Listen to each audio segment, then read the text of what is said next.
Daí galera, meu nome é Lilia, bem-vindos a mais um vídeo aqui nesse canal e hoje a gente vai acompanhar a história de uma mulher da década de 70 que é teletransportada para 1815 no sul dos Estados Unidos durante a época da escravidão e ela vai ter que achar uma forma não só rápida, mas segura de voltar para casa. E essa história eu li no livro.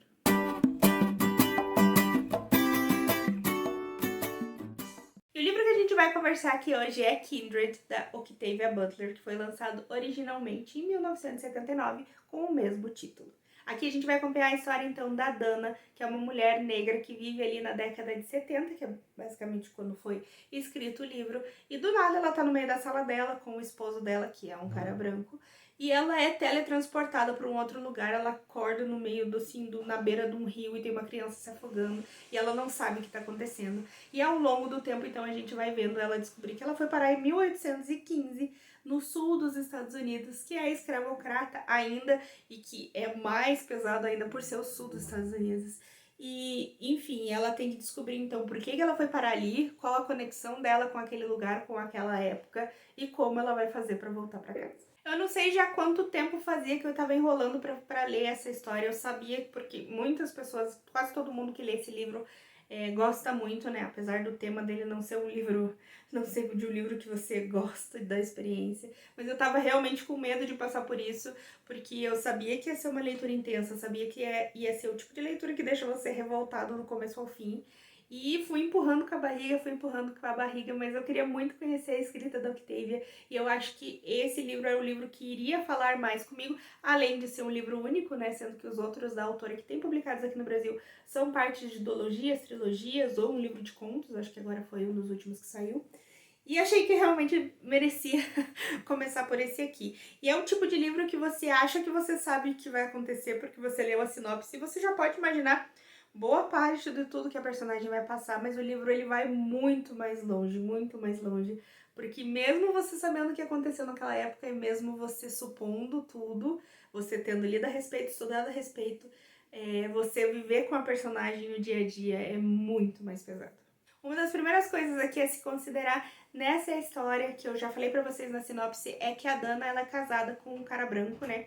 Então, eles são um casal aí miscigenado na década de 70 nos Estados Unidos, que também não é uma coisa muito bacana, sabe, né? Porque, né, demorou muito tempo e ainda demora hoje em dia para as coisas serem aceitas.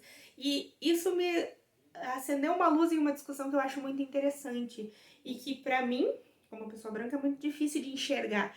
E que aos poucos, conforme eu vou consumindo mais, né, porque a gente sabe que a gente não tem tanto acesso, assim, à cultura pop, à cultura geral, a mais obras que retratem o público negro, né, que falem um pouco mais sobre essas experiências, e eu acho que cada vez tem vindo mais, o que é muito bom.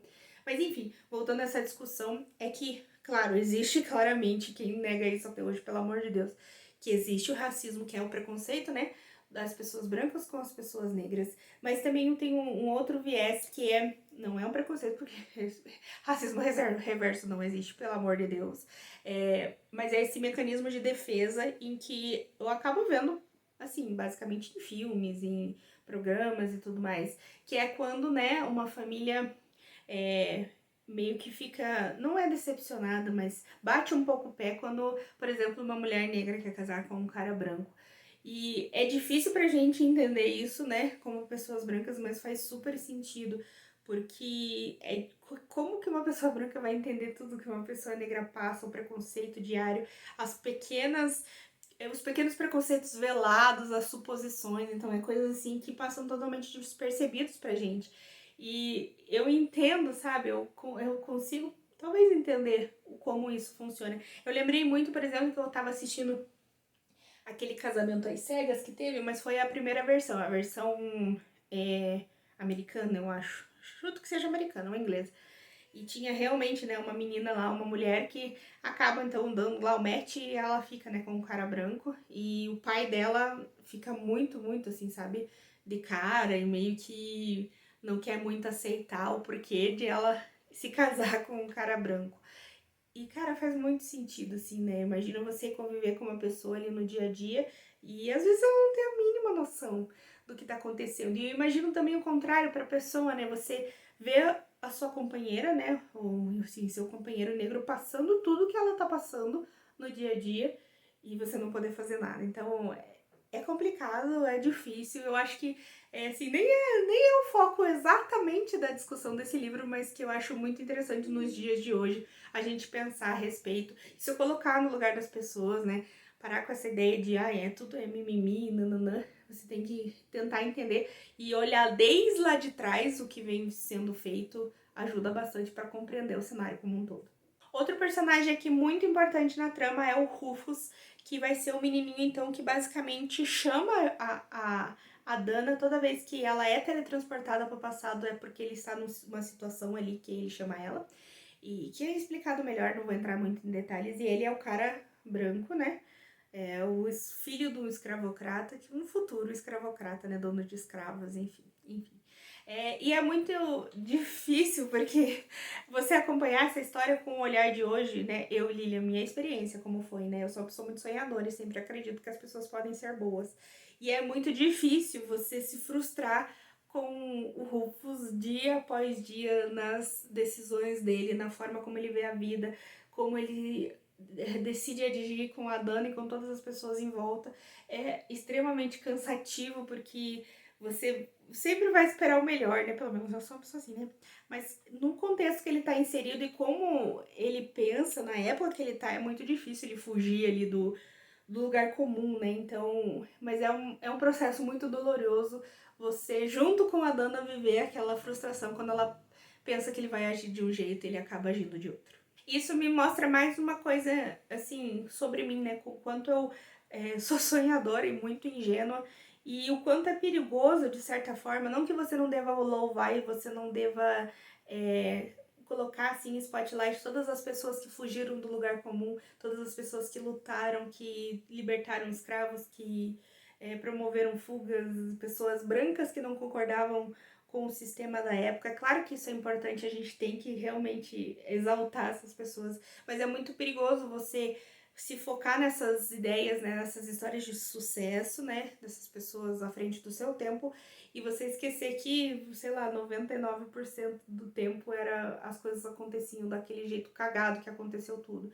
Então, é muito interessante, assim, quando você é colocado numa história. Eu não sou uma pessoa que lê tantas histórias de época, assim, época bem época mesmo, né, uns 200 anos atrás, e é extremamente frustrante você achar que a coisa vai ser diferente, que vai ser aquela história de superação, de tudo dando certo, e muitas coisas continuam acontecendo como aconteciam.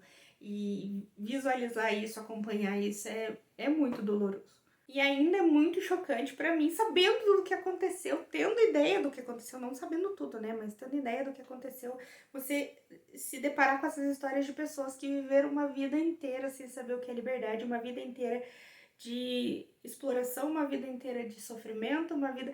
Não só a parte física, apanhar, ter que trabalhar até cansar, você não ser dono de nada, você não poder fazer nada pra você mesmo, mas a sua liberdade totalmente, né, tirada, mas também a dor de não ser só você sofrendo, você vê as pessoas à sua volta sofrendo, os filhos, não poder, não querer ter filhos, porque você sabe que você vai estar gerando mais um escravo que pode ser vendido a qualquer momento e levado para longe de você. Essas histórias, sim, eu acho muito importante ler, eu sempre tento me colocar nessa situação, porque eu acho que isso reflete diretamente o que vem acontecendo hoje em dia, o que ainda acontece, e traz pra gente, assim, o porquê, da onde veio toda essa história.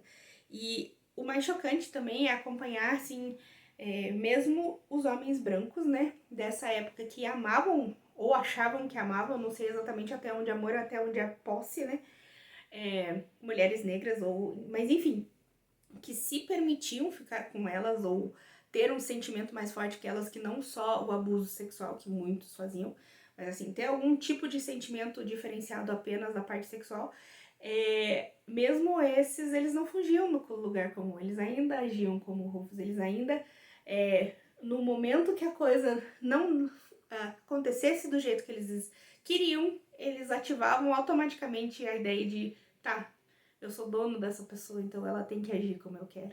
Então, extremamente cansativo. Mas uma das coisas que mais, assim, se destacou pra mim, porque como eu disse de novo, você sabe o que aconteceu, é uma coisa escrota, absurda, errada, de todas as formas possíveis a escravidão, mas uma coisa que mexe muito comigo e que reflete, assim, diretamente nos dias de hoje, e você vê principalmente homens agindo dessa forma, igualzinho o que aconteceu lá, é o machismo que vem junto, além do racismo nessa história. Então, principalmente ele girando em torno do personagem do Rufus, né, que é o dono de escravos branco, e a Alice, que é uma mulher negra livre, e ele acaba numa situação ali forçando o amor dele pra cima dela, né, amor tá louco, o sentimento de posse dele pra cima dela, e o momento que ela diz não, ele acha que ele tem o direito sobre ela, mesmo ele não sendo dono dela, né, como tipo, um senhor de escravo, dono de um escravo, ela não era escrava, ele ainda acha que ele tem o direito de ter o amor que ele acha que tem por ela ter por ele também. Então, e você vê isso hoje em dia acontecendo, assim, todos os dias, quando uma mulher quer sair num relacionamento e o cara não deixa, o cara vai lá e mata ela, o cara vai lá e abusa dela, ou mantém ela ali num relacionamento abusivo por anos e anos e anos. E isso me deixou muito assustada, assim, de como, mesmo numa situação escrota ali, o machismo já tá ali, e que talvez possa ter sido, inclusive, né, uma dos alicerces ali pra vir tudo junto. E essa sensação de que os homens dominam tudo e que têm direitos a mais que as mulheres que vêm lá de trás. E que se reflete hoje em dia, né? Não é à toa que a gente tem tantas mulheres sendo assassinadas aí pelos seus parceiros, pelos seus maridos. E, enfim, achei assim extremamente chocante esse paralelo e quanto isso de lá de trás ainda está aqui e de diversas formas diferentes, mas ainda está aqui. Então, que livro. É aquele tipo de livro super tapa na cara que você fala assim, nossa, como eu não penso nisso todo dia, como eu não acordo todo dia pensando, meu Deus, o mundo é uma merda. E nossa, é muito difícil. E a personagem da Dana, como ela tem essa ligação com o Rufus, ela acaba, de certa forma, tendo um lugar privilegiado dentro da casa dele, né? Mesmo se passando por uma escrava quando ela tá lá atrás, ela tem uma posição de destaque, uma posição ali em que ela não fica na lavoura, por exemplo, ela não exerce atividades que vá desgastar ela fisicamente, tanto assim. E é muito louco porque você tá não desmerecendo, claro que todo mundo passou, não desmerecendo a luta e o sofrimento de cada um, porque até duas pessoas que passam exatamente pela mesma coisa absorvem as coisas de formas diferentes, pode ser muito mais difícil para uma do que para outra, mas o que eu quero dizer é que a Dana, assim, nem era a escrava que tava lá todo dia na lavoura, levando chicotada, tendo seus filhos vendidos, ela é tipo assim, digamos que a experiência dela é bem mais leve do que a experiência de outras mulheres que estavam ali na mesma época, que eram daquela época mesmo, sabe? Em outras situações diferentes. E mesmo assim já é muito errado, já é muito pesado e já é muito difícil de acompanhar. Então é o tipo de livro, assim, que é muito inteligente, a forma como ela usa a ficção científica para contar essas histórias, para trazer isso pra gente agora, para fazer aquela lembrança, olha, isso aqui aconteceu e a gente não pode fechar o olho, a gente não pode esquecer que isso aconteceu. E, enfim, tô apaixonada pelo Octavia Butler. Claro que eu dei 5 estrelas, super favoritei esse livro, achei ele perfeito. Não sei se um dia eu teria coragem de revisitar ele, passar tudo isso aqui de novo, mas é um tipo de livro que eu acho que é essencial, de uma forma rápida, de uma forma fluida, numa escrita super gostosa, para você entender, para você, sei lá, ter um mínimo possível de uma experiência do que seria ter vivido nessa época sendo essa pessoa. Então, enfim, maravilhoso. Então, galera, por era isso. Obrigada por assistir o vídeo até aqui. Espero que vocês tenham gostado. Me conta aqui se vocês já leram Kindred e têm vontade de ler. Perfeito. Maravilhoso. Maravilhoso. Se não leu, vai ler porque tá perdendo, olha, um puta do livro. E também não se esquece de se inscrever no canal se você não é inscrito, de curtir, compartilhar, ativar o sininho pra estar sempre por dentro de tudo que vai sair por aqui. E a gente se vê então por aí.